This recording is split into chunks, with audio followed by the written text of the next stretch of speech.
अगर शंकर जी के मंदिर में जा रहे हो, बेलपत्र समर्पित कर रहे हो, तो ब्राह्मणों से भी निवेदन करा था कि ब्राह्मण लोग बेलपत्र अगर कोई डाल डाल के जाए, डाल डाल कर जाए, तो उसको निर्माल्य समझकर फेंकना नहीं है। उस बेलपत्र को ले जाकर कचरे के डब्बे में डालना नहीं है। उस बेलपत्र को लेकर नर्मदा जी या गंगा जी में मत डालना। किसी नदी को अपवित्र मत करो, डाल डालकर उसमें कचरा मत डालो। उस बेलपत्र को उठाओ, धो, सुखाओ और सुखाने के बाद उसका पाउडर बनाओ और उस बेलपत्र का पाउडर बनाकर, पुड़िया बनाकर जब तुम्हारे मंदिर में कोई दर्शन करने आए तो वो बेलपत्र का चूरा देना प्रारंभ कर दो। शुगर, बीपी और ब्लड प्रेशर सब बराबर होना चालू हो जाएगा। घुटने का दर्द अपने आप जाना चालू हो जाएगा, क्योंकि बेलपत्र में वो औषधि होती है कि वो सारे तत्वों को सुखी कर देती है।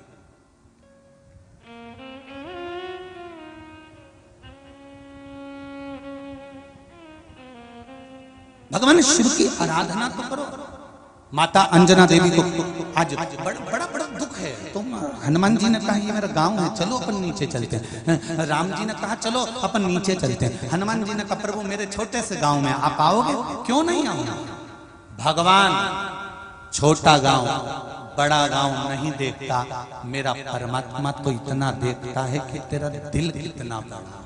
भगवान को गांव से कोई मतलब नहीं दादा।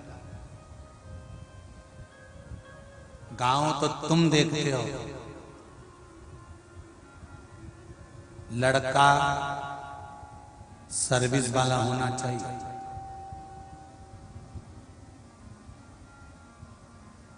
तो पूछा कैसी सर्विस? बस अच्छी सर्विस हो तो कहा अच्छी सर्विस वाला। इंजीनियर चलेगा, हाँ, पर सर्विस कैसी करता है? तो क्या सर्विस तो वही ऑफिस में करता नहीं। हमें ऑफिस की सर्विस से बड़ी सर्विस चाहिए घर की। पत्नी बोले कि झाड़ू लगा दो, पत्नी बोले पानी भर के ला दो, वो बोले ये तो सर्विस क्लास चाहिए।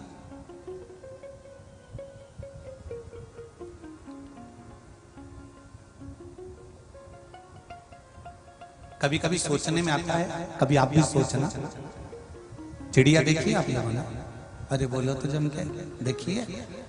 हमें ये समझ में नहीं आता चिड़िया कौन से कॉलेज में पढ़ी थी और इसने कौन सी इंजीनियरिंग की पढ़ाई करी थी कि चिड़िया अपना घोंसला बनाती है तो एक एक तिनका चुन चुन कर लाती है। कहां कैसे फंसाना है, किस तरह से घोंसला बनाना है, ये चिड़िया को कौन से इंजीनियरिंग कॉलेज में प्रवेश मिला था जहां वो सीख के आई थी। और क्या सुंदर घोंसला बनाती है चिड़िया। ऐसा सुंदर गोल गोल गोल गोल बनाती बनाती, पीछे से चपटा करती करती, अंदर से एकदम क्लीन बनाती बनाती, कितना सुंदर घोंसला बनाती। ये समझ में नहीं आता चिड़िया कौन से कॉलेज में पढ़ने गई थी। तुम्हें मालूम है उस कॉलेज का नाम? चिड़िया कौन से स्कूल में पढ़ने गई? जहां सारे इंजीनियर फेल हो जाते हैं वहां चिड़िया अपना घोंसला बनाती है, एक एक तिनके से जोड़ जोड़ कर। क्या सुंदर बनाती है कि कोई इंजीनियर भी उसको नहीं बना सकता। चिड़िया किसी कॉलेज में पढ़ने नहीं गई, चिड़िया परमात्मा के कॉलेज में पढ़ी है और दिल से जो चीज बनाई जाती है उसकी आगे इंजीनियर भी फेल हो जाते हैं। दिल से बनाया आपको और हमको किसी इंजीनियर ने नहीं बनाया, भगवान ने अपने दिल से बनाया है। मैं कमलाबाई को बना रहा हूं तो लक्ष्मी जी बोली अच्छा बना ना हो। भगवान बोले दिल से बनाऊंगा तो चिंता मत कर। भगवान ने आंख ने, मुंडा ने, नाक सब बनाइयो। भगवान ने एक सांचे में नहीं डाला। सांचे में डालता एक जैसा तो सब एक जैसे नजर आते। चीन वालों को भगवान पैदा करता है तो एक सांचे से करता है, डब्बा बना के रखा है उसमें भर देता है, निकाल देता है, वहां सब एक जैसे दिखते हैं। पर भारत के लोगों को भगवान एक सांचे में कभी नहीं डालता। भगवान को मालूम है ये मेरी भूमि है, इसको भारत माता कहते हैं, इसके लिए मुझे डब्बा और सांचा बनाने की जरूरत नहीं। सबका निर्माण मैं हाथों से करूंगा। कमला अलग बनाई तो बिमला अलग बनाई। यहाँ बैठी कितनी सारी, एक एक भेड़ू का मुंडा देखो, सब अलग डिजाइन का मिलेगा। और यहाँ जितनी जगदम्बा मिलेगी सबकी डिजाइन अलग अलग है। एक भी एक जैसी मिले ही, एक जैसी दिखे ही। भगवान लक्ष्मी जी भी बोली तुमने चीन में तो एक जैसे बना दिया है। तो भगवान बोले वहां सब यूं है। वो मूर्ति बनाने वाले आते हैं तुम्हारे इधर, आते हैं कि नहीं आते? ऐसी सांचे की मूर्ति लाते, पेटी में रेत को गर्म करके उसको गीला करके छिप्पा बनाते, फिर उसमें एल्युमिनियम और पीतल घोल के और फिर उसमें डाल देते हैं, डालते से मूर्ति एक जैसी। ऐसी सांचे की ढेर सारी मूर्ति बनाती, ये सब चीन की है।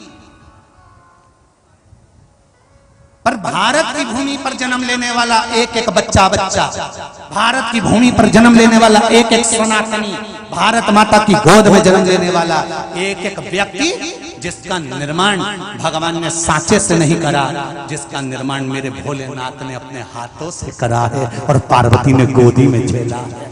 एक एक पुतले का निर्माण करा है और कितने जोरदार जोरदार पुतले तैयार करे। यहाँ देखो सबका कितनी जोरदार जोरदार डिजाइन है। कोई साड़ू का पल्लू यूज करके पहनी, तो कोई यूज करके पहनी, तो कोई 2 चोटी करे, तो कोई 1 चोटी करे, तो कहीं कहीं की चोटी गायब है। तो ये सब डिजाइन है।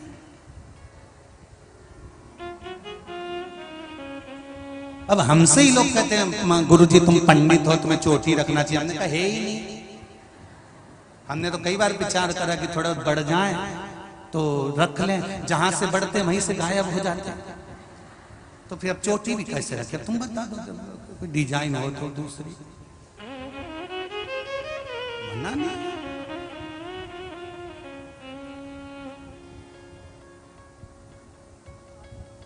पहले सोचते थे यहां बांध लेंगे तो यहाँ के गायब हो गए, फिर सोचा यहां बांध लेंगे तो यहाँ के गायब हो गए। भगवान से कहना पड़ेगा भोलेनाथ कुछ कृपा हो जाए। भगवान बोले अब रहने दे, बाल तो बाल, आदमी गायब हो जाता कभी कभी। इसलिए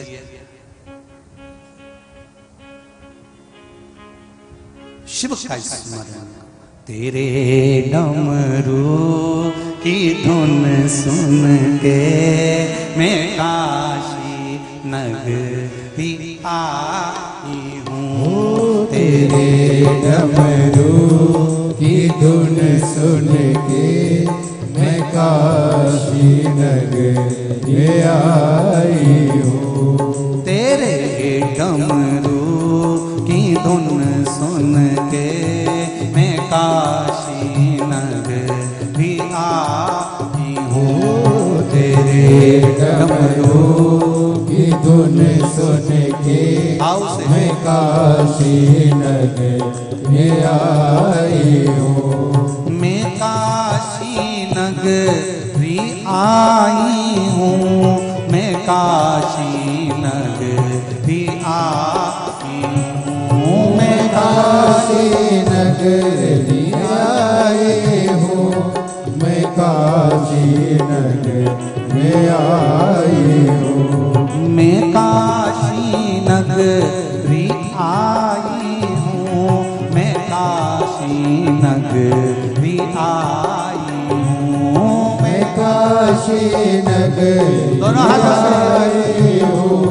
मैं काशी नगरी आई हूँ।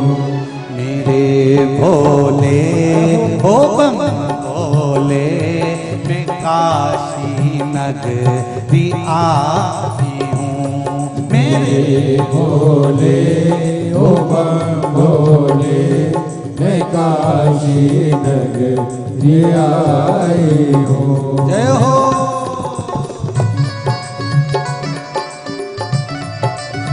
जय हो। शंकर भगवान की जय। हर हर महादेव।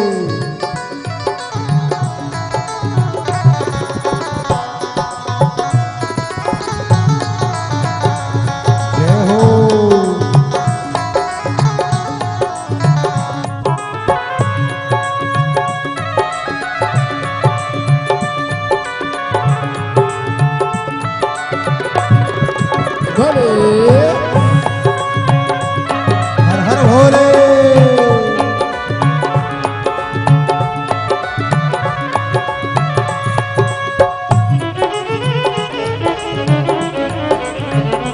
जय हो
में मुक्ति है। सुना रे हमने ओ भोले तेरी काशी में मुक्ति है। सुना है हमने ओ भोले तेरी काशी में मुक्ति है। सुना है हमने ओ भोले तेरी काशी में मुक्ति है। उसी मोक्ति हो पाने को मैं काशी नगरी आई हूँ। उसी मुक्ति को पाने को मैं काशी नगरी आई हूँ। मेरे भोले हो हम भोले मैं काशी नगरी आई हूँ। मेरे भोले हो पीछे वाले दो रहा मैं काशी नगरी आई हूँ।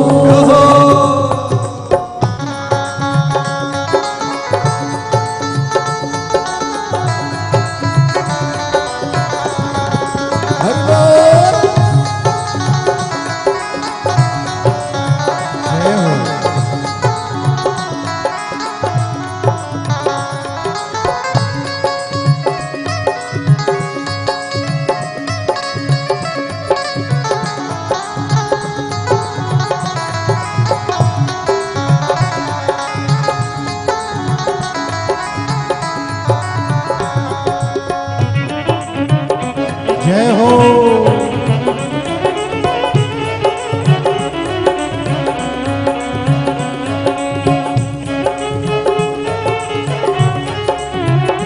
जय हो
काशी में गंगा है। सुना है हमने ओ भोले तेरी काशी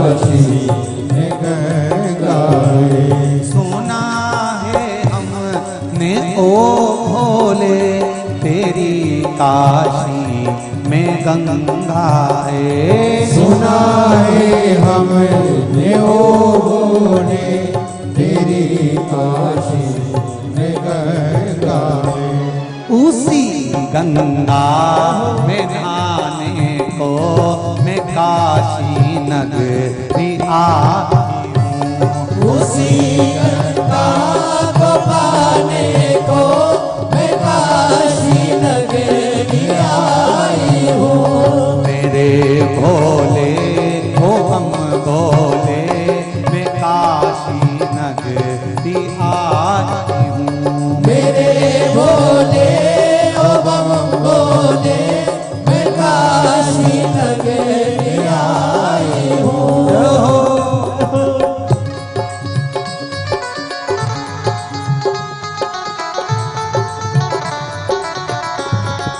बोले बोले बोले बोले बोले।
सुना है हमने ओ भोले तेरी काशी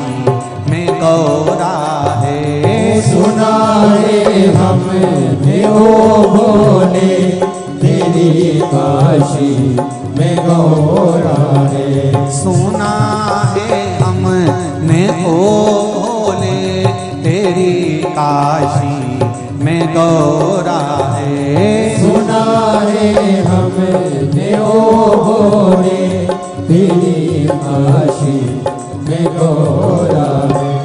उसी गौरा हो पाने को मैं काशी नगरी आई हूँ।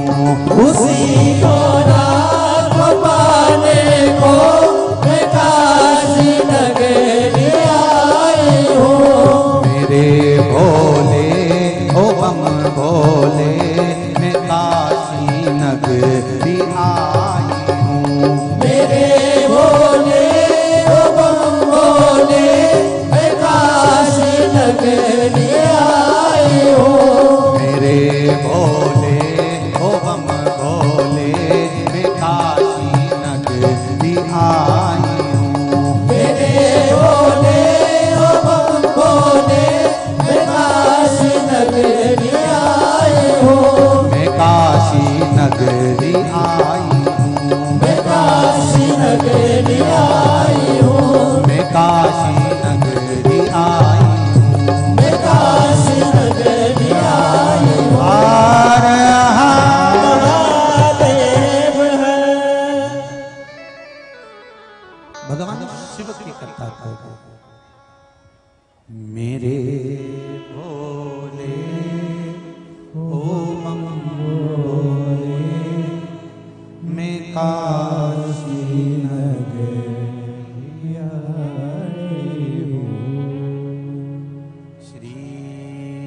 शिवाय नमस्तुभ्यं श्री शिवाय नमस्तुभ्यं श्री शिवाय नमस्तुभ्यं श्री शिवाय नमस्तुभ्यं हर हर महादेव। भगवान शिव से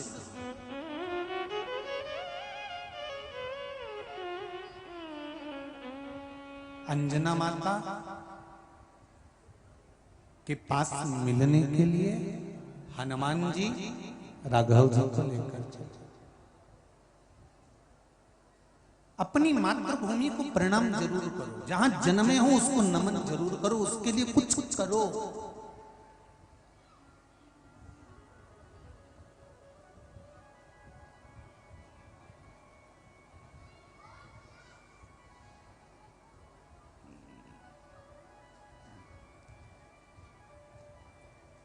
कि चंदन है इस देश की माटी, तपोभूमि हर ग्राम है, हर बाला देवी की प्रतिमा बच्चा बच्चा है। जिसके सैनिक समर भूमि पर काया करते जीता है, उसी माटी के हल्के नीचे खेल करती जीता है।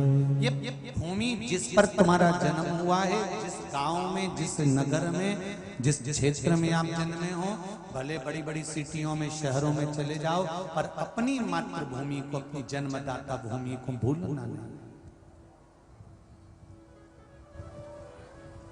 कहीं पर भी रहो,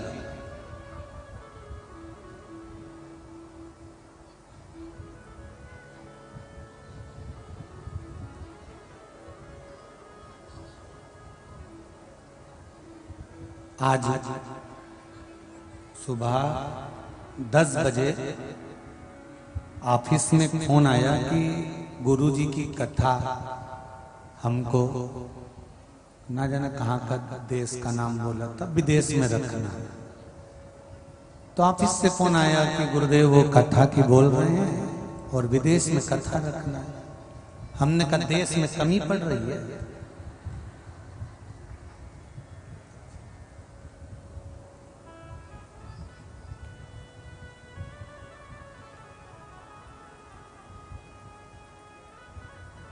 देश में कमी है।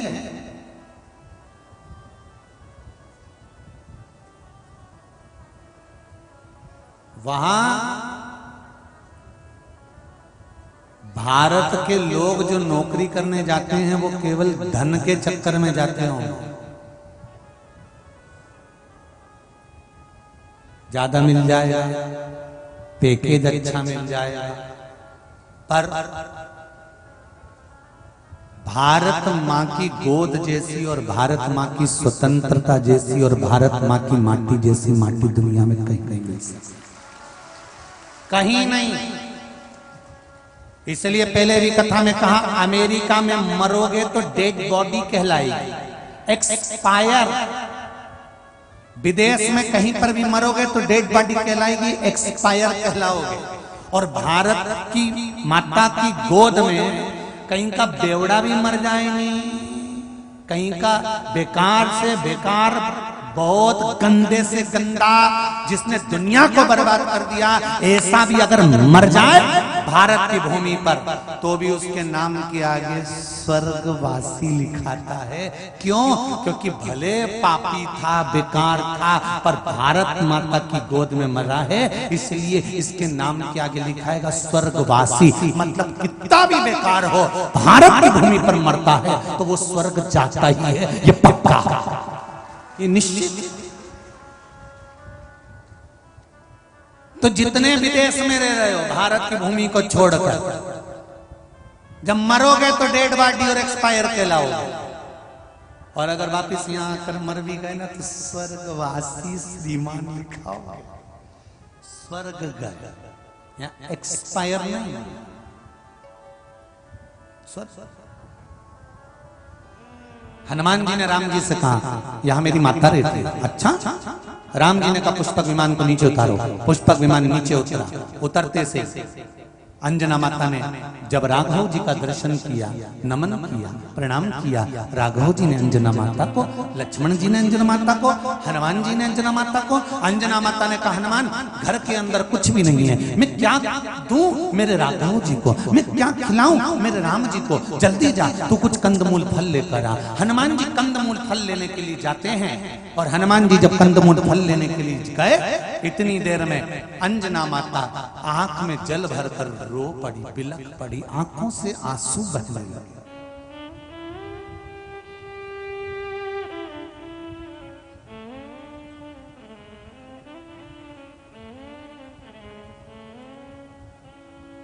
नर्मदा पुराण कहती है अंजना माता रो रही थी।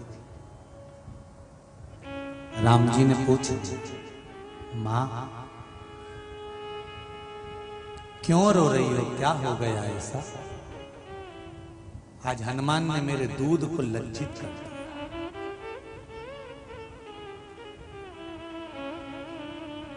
जिस हनुमान को मैंने दूध पिलाया था, जिस अंजना ने हनुमान को दूध पिलाया था, आज मेरे बच्चे ने उस दूध को लज्जित कर दिया।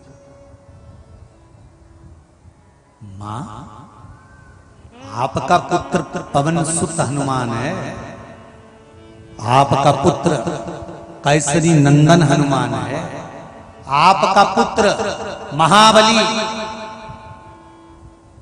वीरों में भी वीर हनुमान है, उसने आपके दूध को लज्जित नहीं कराया। अरे राम, मेरे हनुमान ने मेरे दूध को लज्जित कर दिया।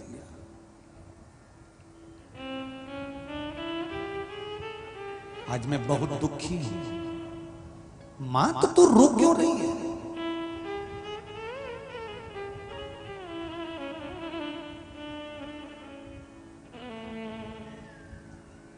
तू रो क्यों रही है? अरे उस मां को रोना ही पड़ता है जिसका पुत्र दूध को लज्जित कर दे।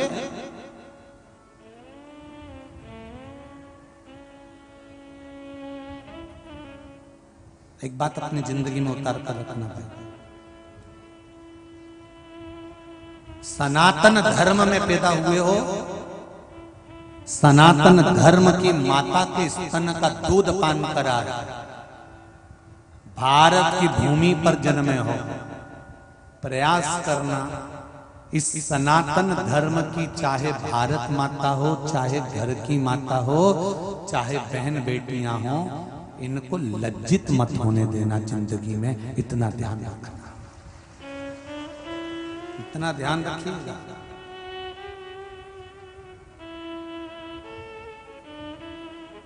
शर्म तो जब आती है जब एक सनातनी होकर, अपने धर्म का होकर, अपने धर्म पर जब उंगली उठाता, सनातनी होकर सनातन पर जब उंगली उठाता,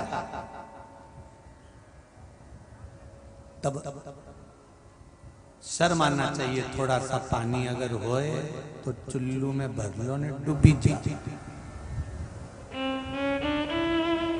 सनातन धर्म का होकर सनातन धर्म पर जब उंगली उठाए तब दुख उत्पन्न होता है।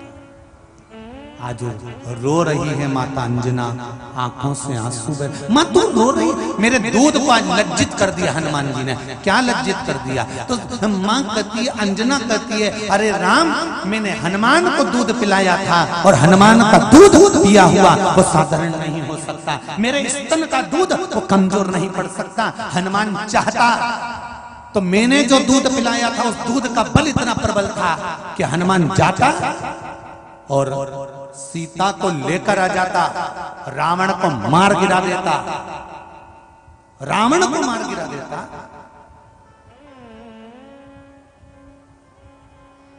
पर आज दूध इसलिए लज्जित हो गया कि हनुमान सीता को लेकर नहीं आया, रावण को मार नहीं गिराया, और मेरे राम को अयोध्या से लंका जाना पड़ा। आज मेरा दूध लज्जित हो गया। इतने में तो लक्ष्मण जी बैठे थे, हंसने लगे। ओह, लक्ष्मण जी को थोड़ा सा अभिमतता था, थोड़ा सा अभिमान। लक्ष्मण जी को हंसी आ गया। लक्ष्मण जी थोड़े से अहम में आ गए थे, तो लक्ष्मण जी ने मन में सोचा, बताओ अपने दूध का बखान कर रही है माँ, ये बूढ़िया में तो अक्ल ही नहीं रही है, इस बुजुर्ग में तो इसकी अक्ल चली गई, इसकी बुढ़िया की तो बुद्धि चली गई। खुद का बखान कर रही है, खुद के दूध का बखान कर रही है, खुद के वैभव का बखान कर रही है। लक्ष्मण जी ने मन में सोचा, इसमें अक्ल नहीं बची, इसमें विवेक नहीं बचा। अंजना माता ने आंख का आंसू पोंछा, लक्ष्मण जी की ओर देखा, तो लक्ष्मण जी की ओर देखकर अंजना माता ने विचार करा कि लक्ष्मण को अहंकार आ गया, इसको लगता है कि मेरे दूध में कमी रह गई और मैं अपना बखान खुद कर रही हूं। तब माता अंजना क्रोध में आ गई और अंजना माता ने अपने स्तन से दूध की धार फेंकी। जो स्तन से दूध की धार फेंकी, सामने एक विशाल पर्वत था, उस पर्वत में दूध की जब धार पड़ी तो पर्वत के 2 टुकड़े हो गए और उस दूध की धार से एक नदी प्रकट हो गई जिसको दूधी कहा गया। जहां नर्मदा जी जाकर उससे मिली तो दूधी नदी का संगम कहला गया। वो साधारण नहीं है।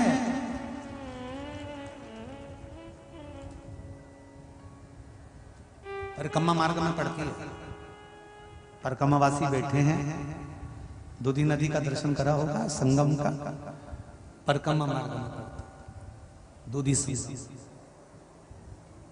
जो नर्मदा परिक्रमा करते हैं, हमारे बीच में भी परिक्रमावासी बैठे हैं, तो वहां दर्शन करते हैं। परिक्रमा मार्ग के मध्य में पड़ती है, जहां परमाता अंजना ने अपने एक स्तन के दूध की धार से सामने विशालतम पर्वत के भी 2 टुकड़े कर दिए। विशालतम पर्वत के 2 टुकड़े कर दिए। इतनी देर में हनुमान जी के कानों में गर्जना हुई, पत्थर के टूटने की।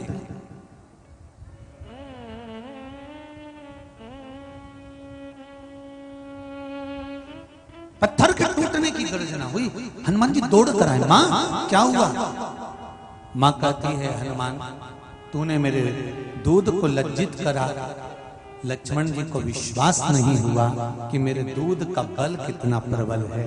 तब लक्ष्मण जी अंजना माता के चरणों को पकड़ लिए, मां क्षमा कर दे, तू तो मेरी मां है, मैं जान नहीं सकता एक मां अपने बच्चे को जो दूध पिलाती है उस दूध का बल कितना होता है,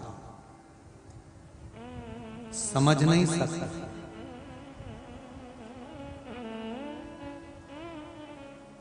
इसलिए कभी कभी लोग वो लाइन गाते हैं ना, तूने मेरा दूध पिया है तू बिल्कुल मेरे साथ।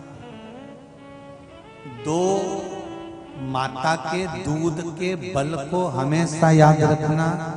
एक, जिस माता ने तुमको जन्म दिया उस माता के दूध के बल को, और दूसरी तुम्हें बड़े होने में जिस माता ने अपने बच्चे का दूध छुड़ाकर तुमको दिया वो गौ माता के दूध के बल को याद रखना।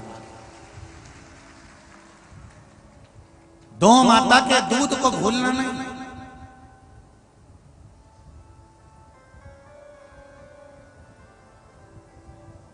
सतयुग और कलयुग में अंतर क्या है? सतयुग और कलयुग में अंतर एक ही है। सतयुग था तो बछड़ा गौ माता के चारों थन का दूध पीता था। जम के बोलिए, कितने थन का? गौ माता के चारों थन का दूध पिए तो समझ लेना सतयुग था। त्रेता आया, बछड़ा 3 थन का दूध पीने लगा, 1 थन का दूध लोग निकालने लगे। द्वापर आया, बछड़ा 2 थन का दूध पीने लगा, गौ माता ने 2 थन का दूध दुनिया के लोगों को दे दिया। पर कलयुग आया, अब तुम बोल दो रे सेमली वालों, बछड़ा 1 थन का दूध पीने लगा, पर वारे कलयुग के लोग उसको 1 थन का भी पूरा नहीं पीने देते, मुंडा लगाता है और छीन के ले जाते, निचोड़ के निकाल देते। ये कलयुग। माँ के सामने बछड़े को बांध दिया जाता है। माँ बछड़े के लिए दूध देती है, दूध झड़ाती है। उसके बछड़े के सामने, माँ के सामने पूरा दूध नोच नोच के निकाल लेते हैं। और जरा से धन के चक्कर में, दूध बढ़ाने के चक्कर में, खूब माल कमाने के चक्कर में एक बछड़ा तड़पता रहता है, तड़पता रहता है। और इतने चतुर, माँ भी चतुर है, उसने थोड़ा सा दूध खींच लिया अपने बछड़े के लिए, तो ये बछड़े को फिर छोड़ देते हैं। जैसे ही माँ दूध छोड़ती है, बछड़ा फिर हटा लेते, फिर निचोड़ लेते हैं। वारे कलयुग की औलाद, धन धन। जरा विचार करिए, कितनी कितनी दयनीय होगी गौ माता जिसके बछड़े के सामने पूरा दूध निचोड़ा। सतयुग था, 4 थन का दूध गौ माता पीती थी। त्रेता आया 3 थन का दूध पीती थी। द्वापर आया 2 थन का दूध बछड़े पीते थे। अब आया कलयुग, 1 थन का दूध बछड़े पीते हैं। और वो 1 थन का दूध भी बछड़ों को नहीं मिल पाता। गौ माता पूरा तुमको दे देती है कि तुम सुखी रह लो। बस एक निवेदन गौ माता करती है कि मैं अपने 4 थन का दूध तुमको दे रही हूँ, बस इतनी कृपा करना कि मुझे किसी कसाई के हाथ में मत छोड़ देना। ये गौ माता विनती करती है, किसी कसाई के हाथ में मत।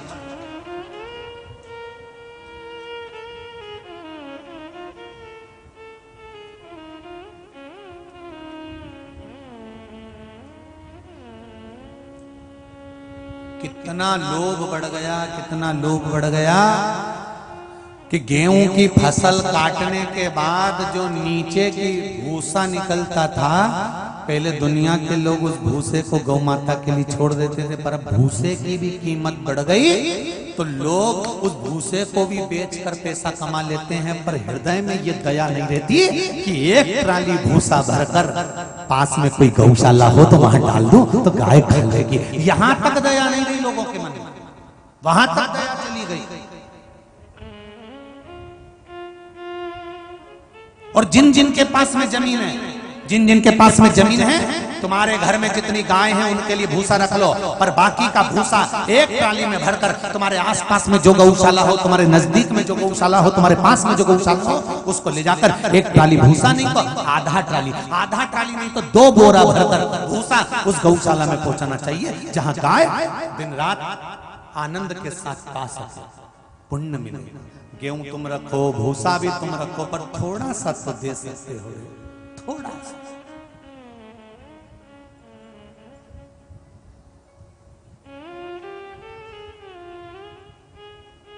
थोड़ा सा प्रदान करो, थोड़ा दिया बहुत है। अंजना माता के चरण लक्ष्मण जी ने पकड़े हैं। मां क्षमा करना। आज हनुमान जी से नर्मदा जी कह रही हैं कि हनुमान तू मेरे जन्म का चरित्र पूछ रहा है, जहां तेरी माता का स्मरण भी मैंने करवाया है वो साधारण सी धरा नहीं। लक्ष्मण जी ने जब चरण पकड़े तब अंजना माता ने एक ही बात कही, लक्ष्मण अगर तुम्हारे भीतर अभिमान आ गया है तो एक बार नर्मदा जी का चरणारविंद का स्मरण करो, नर्मदा का एक बार स्नान कर लो, लक्ष्मण तुम्हारा अभिमान चले जाएगा। लक्ष्मण जी कहते हैं माँ वो नर्मदा कहाँ मिलेगी? तब अंजना माता ने आवाज लगाया, नर्मदे, ओ नर्मदे।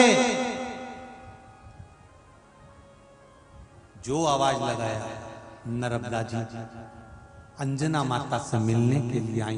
जो दूध की धार बही थी दूधी नदी, उससे नर्मदा का संगम हो गया, मिलना हो गया। लक्ष्मण जी ने स्नान करा। नर्मदा जी का स्नान करने से क्या मिलता है? दुनिया के लोग पूछते हैं। शिव महापुराण की कथा कहती है, स्कंद पुराण कहती है, वायु पुराण कहती है, बरहा पुराण, वामन पुराण कहती है कि नर्मदा, मात्र नर्मदा जी का नाम लेने से, मात्र नर्मदा जी के जल में डुबकी लगा लेने से वैराग्य उत्पन्न हो जाता है। फिर लक्ष्मण जी के भीतर अहंकार नहीं रहा, वैराग्य तो हो गई। अब क्या रखा है संसार? ये नर्मदा परिक्रमा करने जो निकलते हैं, इनके भीतर क्या रहता है? कोई धन नहीं, कोई दौलत नहीं, कोई सत्ता नहीं, कोई सामान नहीं, बस नर्मदे हार, माँ कल्याण कर, माई नर्मदा, माई नर्मदा, माई नर्मदा, माई नर्मदा करते करते करते करते चले जा रहे, चलते जा।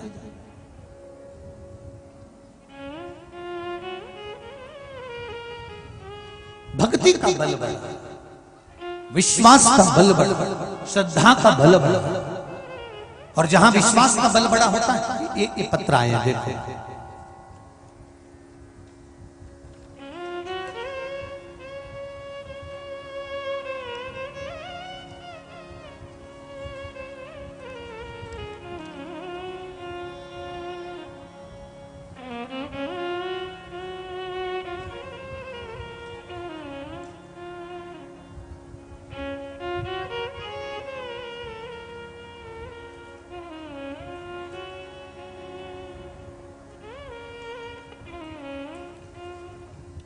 श्री जगदीश जी गोटिया, चौधरी कॉलोनी, कोठी बाजार, नर्मदापुरम, होशंगाबाद से हैं। कहीं बैठे हो तो हाथ हिलाएंगे। कहीं बैठे हो तो हाथ हिलाएंगे। दिख गए क्या? दोनों हाथ हिला दीजिए। हाँ जी, दिख गए हो, बिल्कुल आखिरी में। ठीक ठीक है, एक बार दोनों हाथ हिलाओ वापिस। हर हर महादेव। आपने लिखा है जगदीश जी, गुरुदेव बाबा देवादिदेव महादेव की महिमा क्या है, उसका क्या वर्णन करूं गुरुदेव?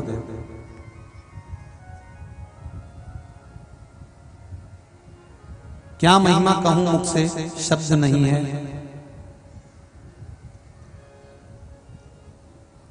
गुरुदेव आपने जो दुर्वा का प्रयोग बताया था, उसको जलाकर भस्म तैयार करके गाय के घी में मिलाकर काजल बनाकर रखना, जो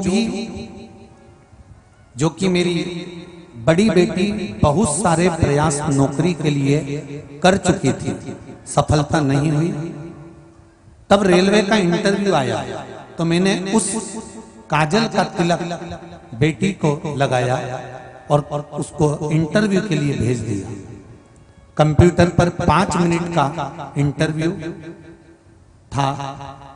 3 मिनट 20 सेकंड में मेरी बेटी ने इंटरव्यू पूरा कर दिया और अधिकारी ने उसी दिन बेटी को नौकरी के लिए, ड्यूटी के लिए ज्वाइनिंग लेटर दे दिया। गुरुदेव आज मेरी बेटी मेट्रो ट्रेन में असिस्टेंट ऑपरेटर के पद पर उसको नौकरी मिल गई है। उसके लिए धन्यवाद देने के लिए मैं नर्मदापुरम से आया। दूसरा गुरुजी, मेरे तीसरे नंबर की बेटी स्पोर्ट में, वॉलीबॉल में नेशनल के लिए चयनित होना था।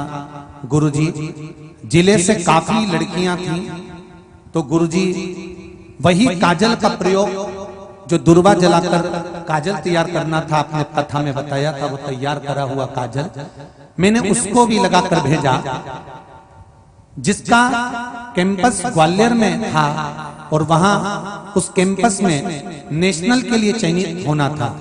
गुरुजी बाबा की कृपा ऐसी हुई, उत्तराखंड रुद्रप्रयाग से मेरी बेटी को चयनित किया गया और मेरी बेटी अब नेशनल चैंपियन खेलने के लिए जा रही है। जोरदार ताली बजाएं। बहुत बहुत साधुवाद। अखबार में भी ये न्यूज छपी, उसका भी उन्होंने फोटो भेजा है, अखबार की न्यूज का। ये शिव, लोग कहते हैं शंकर जी को जल चढ़ाने से या सीहोर वाला महाराज ना जाने कहां के फालतू उपाय बताता रहता है बैठे बैठे, ना जाने कौन कौन सी पुराण में से ढूंढ ढूंढ के लाता है।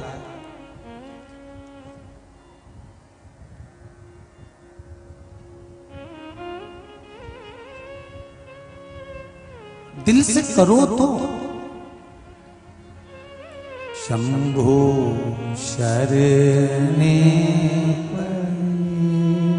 मांगू घड़ी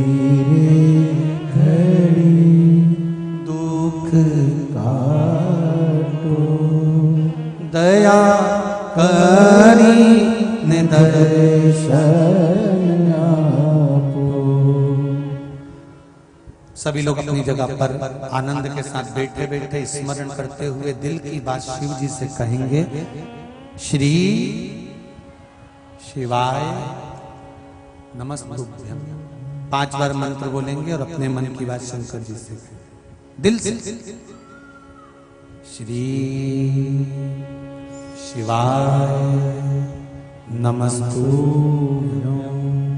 जो बच्चे लोग खड़े हैं वो भी बैठ जाओ, बैठ कर बोलो। जितने बच्चे खड़े हैं ना आसपास में माताओं के पास में, वो भी बैठ कर बोलो और बाबा से विनती करो, निवेदन करो अपने हृदय की बात कि बाबा मैं इसलिए कथा सुनने आई हूं, मेरे कथा सुनने का कारण ये है।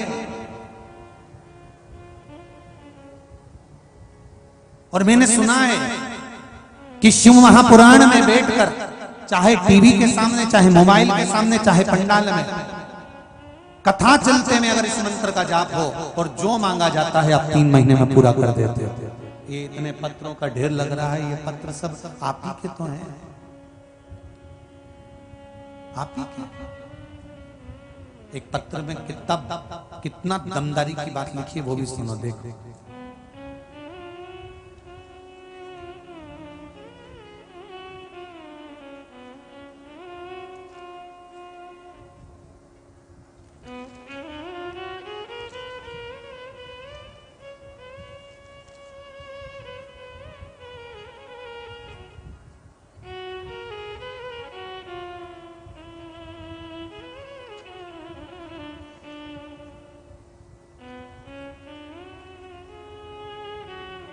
गुरुजी, मैं अंजलि शर्मा भिंड जिले की रहने वाली हूँ। फिलहाल मेरे पति की जॉब पिपरिया में है, तो मैं यहीं पिपरिया में रहती हूँ। अंजलि जी कहीं बैठी हो तो दोनों हाथ हिला दीजिए। अंजलि शर्मा भिंड की रहने वाली, कहीं बैठी हो तो हाथ हिलाइए। इधर पीछे है क्या कहीं? जहां बैठी हो खड़े होकर हाथ हिला दीजिए। अंजलि जी शर्मा। गुरुदेव, मेरी शादी को 4 साल हो गए थे, कोई संतान नहीं है। मैंने 6 महीने पहले ग्वालियर में डॉक्टर को दिखाया, उसने मेरे दोनों ट्यूब ब्लॉक बताया, कह दिया तुम्हारे दोनों ट्यूब ब्लॉक हैं, संतान का सुख नहीं होगा, ऑपरेशन कराना पड़ेगा। और ऑपरेशन के बाद भी कोई गारंटी नहीं है कि संतान होगी। ट्यूब खुल गए तो ठीक, संतान हो जाए तब बात। गुरुदेव में वापिस आ गई। मुझे किसी ने बताया कि पशुपति व्रत करो और उस व्रत के करने से तुम्हें लाभ जरूर मिलेगा। मैंने पशुपति व्रत करना चालू करा। गुरुदेव, मैंने पहला पशुपति व्रत करा, 5 व्रत पूर्ण हो गए, कोई मुझे लाभ नहीं मिला। अंत में मैंने विचार करा एक बार पुनः पशुपति व्रत करा जाए, और मैंने फिर वापस पशुपति व्रत करे।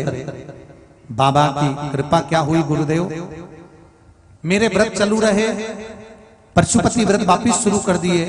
गुरुदेव, 17 अप्रैल को ग्वालियर में वापस जांच कराने के लिए गई, तब मेरा पशुपति व्रत 3रा व्रत चल रहा था, पूर्ण हुआ था। और शंकर जी से कहकर गई, गुरुदेव भगवान भोलेनाथ, मैंने सुना है कथा में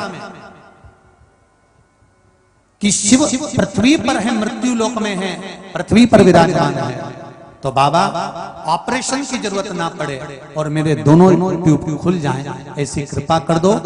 बाबा की कृपा से 3रा व्रत पूर्ण करते से ही मैं जांच कराने के लिए गई, और बाबा की ऐसी कृपा हुई कि बिना ऑपरेशन के मेरे दोनों ट्यूब खुल गए। अब मुझे संतान का सुख बाबा की कृपा से है।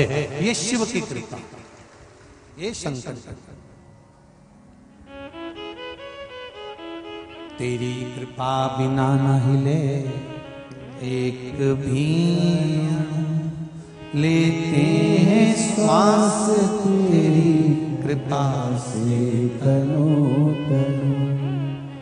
हे गंगधार मुक्ति द्वार ओमकार तू, बोले ओमकार तू, आयो शरण तिहारी भोले तार तार तू। दिल से जो शिव से कहा वो मिला। प्रेम से कहिए, श्री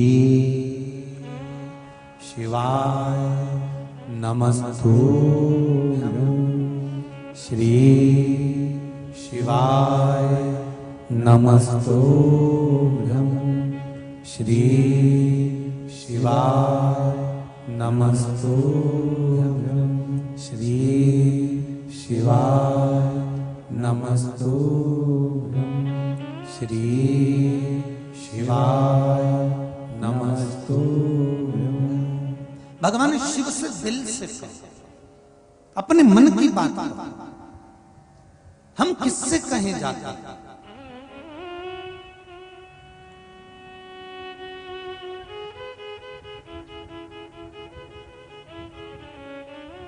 कथा में कहा था कल, अंधकासुर के प्राण छूट गए, माता पार्वती मैया क्रोध में आ गई। मां जगतजननी पार्वती के नैनों से जल बहने लगा, मेरा पुत्र मर गया। जिसको मैंने बेटा माना था, मेरा पुत्र अंधकासुर चले गया। भगवान कह रहे हैं वो अंधकासुर असुर था, उसका मरना जरूरी था।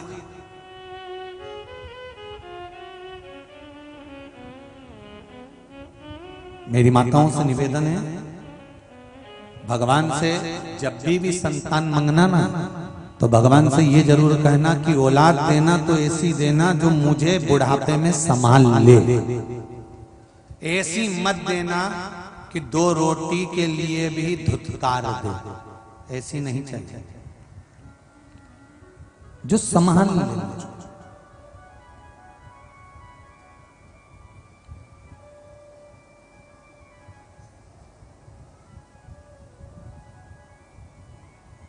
पूत सपूत तो की धन संचय, और पूत कपूत तो की धन संचय। बेटा सपूत होगा, कितना भी जोड़ लो, उसको जरूरत नहीं है। अगर सपूत है ना, खुद जोड़ ले। और बेटा अगर कपूत होगा तो कितना भी जोड़ कर चले जाना, सब रात मिला जाना। और अपनी जिंदगी अलग अपन बर्बाद कर लो। बच्चों के लिए जोड़ो, बच्चों के लिए जोड़ो, बच्चों के लिए जोड़ो, खुद नहीं खाए, जोड़ की जाए। साड़ियों नाती जाए मायके से, ये पेटी में धर दी जाए।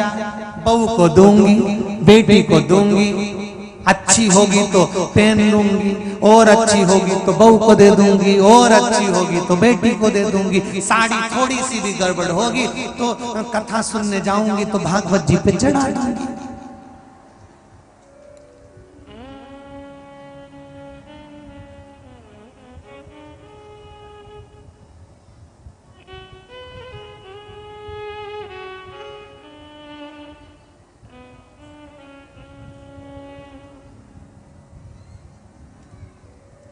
अब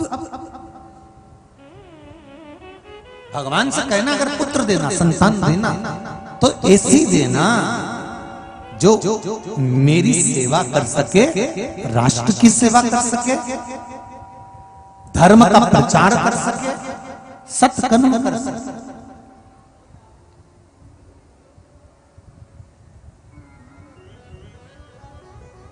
और भगवान से कहना, धन देना तो ऐसा देना जिससे जिंदगी में एक बार शिव महापुराण की कथा हो सके, ऐसी कृपा। उस परमात्मा से कहना, धन देना तो ऐसा देना कि वो सत्कर्म में लगे, डॉक्टर में नहीं, गलत जगह नहीं, सत्कर्म की ओर लगे हुए। तो उस धन का क्रम। महाराज, पार्वती तुम अंधकासुर के लिए रो रही हो? पार्वती जी कहने लगी, मेरा पुत्र मर गया, जिसको मैंने पुत्र माना था वो चले गया, तुम चिंता मत करो। पार्वती, तुमने जिसको पुत्र माना था, ये इसका मरना निश्चित था, क्योंकि ये पाप कर्म कर रहा था, गलत कर्म कर रहा था, पापाचार कर रहा था, इसका मरना निश्चित था। मैं तुमको एक पुत्री देता हूं, जो पुत्री सारे पापों को धो देगी, दुनिया का कल्याण कर देगी, जगत का कल्याण। शंकर भगवान बैठ गए तप करने के लिए, साधना करने के लिए। शिव जी बैठ गए। और जब भगवान शंकर तप साधना करने के लिए बैठे और उधर पितृलोक में आर्यमा पितरों के देवता की बेटी भी तप कर रही है शंकर भगवान की। तो आर्यमा ने भोलेनाथ जी से विनती करी, प्रभु संपूर्ण विश्व के कल्याण के लिए आप एक पुत्री को जन्म देने वाले हो, प्रकट करने वाले हो, तो एक काम क्यों नहीं करते? मेरी जो पुत्री आपकी आराधना कर रही है, इसी पुत्री को आप मृत्यु लोक में प्रकट क्यों नहीं कर लेते?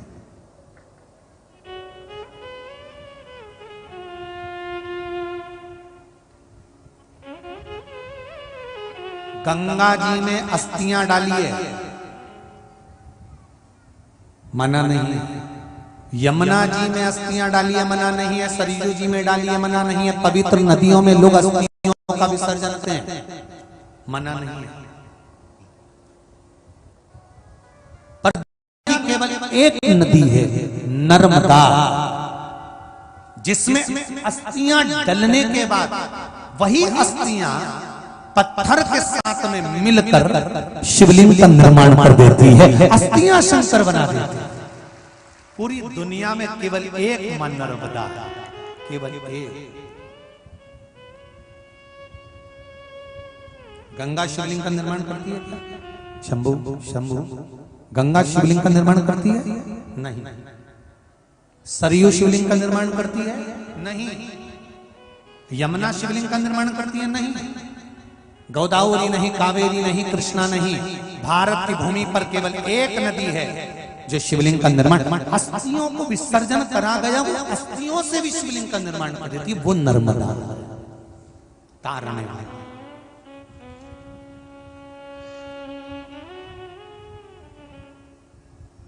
महाराज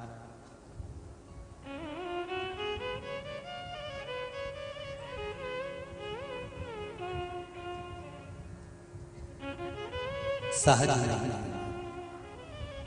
गहरी नर्मदान गहरो पान,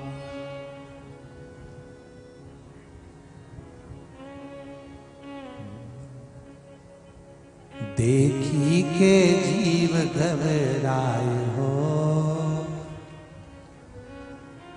हे मां,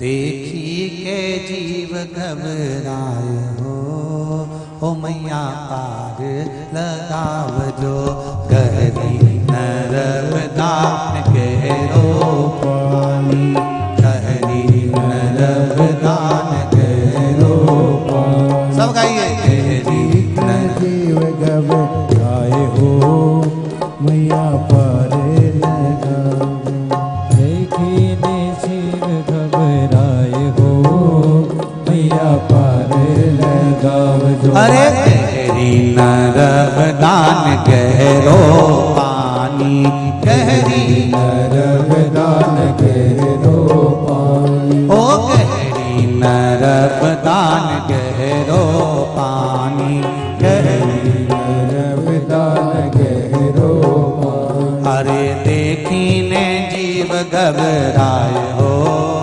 मैया पार लगाव जो, देखी ने जीव घबराए हो, मैया पार लगाव जो। ओ गहरी नर्मदा गहरो पानी, ओ गहरी नर्मदा गहरो पानी। रहो।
बसत है।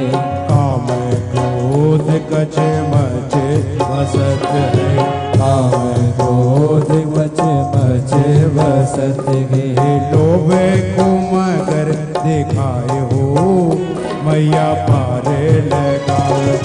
लोभ को मगर दिखाए हो मैया पार लगाओ। करी नरक दान गहरो पानी।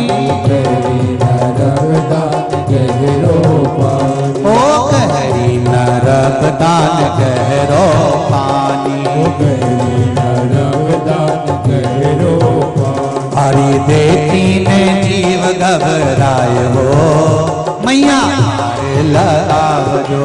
देती ने जीव घबराए हो मैया पार लगाओ। अरे कहरी नरक दान गहरो पानी।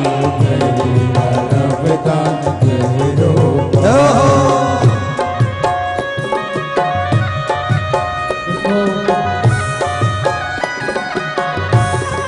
जय हो।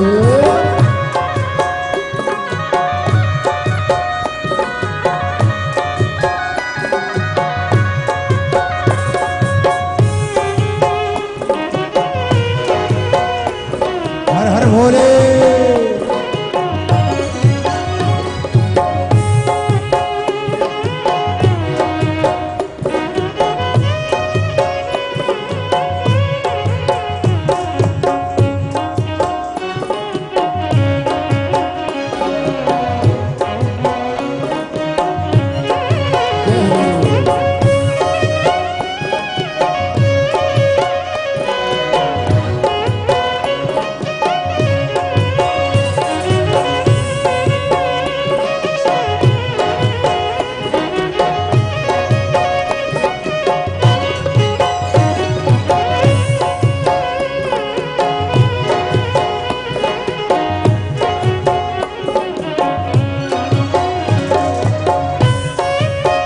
दोनों हाथों से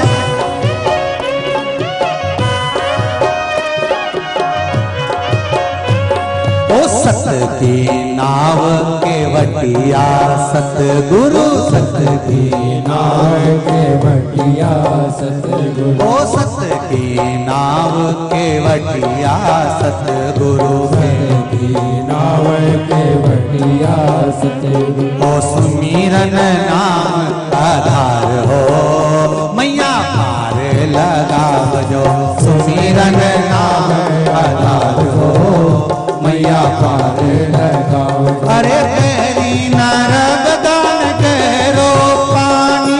कहरी नरक दान गहरो पानी। ओ कहरी नरक दान गहरो पानी। कहरी नरक दान गहरो पानी। अरे देखी ने जीव घबराए हो मैया पार लगाओ जो।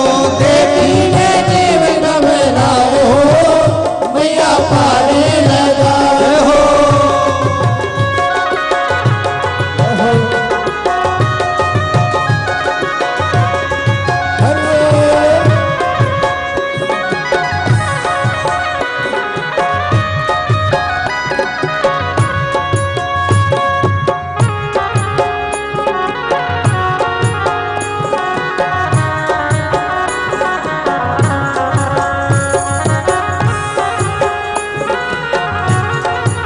हर हर महादेव।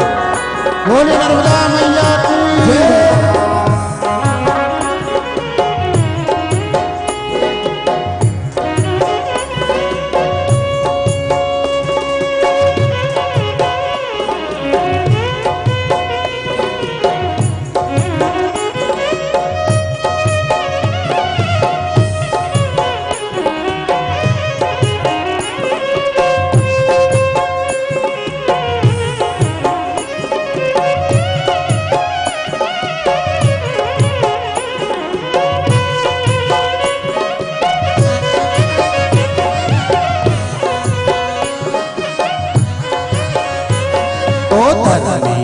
धर्मी पार उतरिया।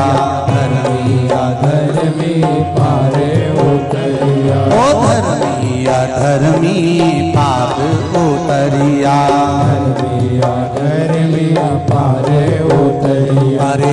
पापी डोबिया मझधार हो, मैया पार लगावजो पापी डोबिया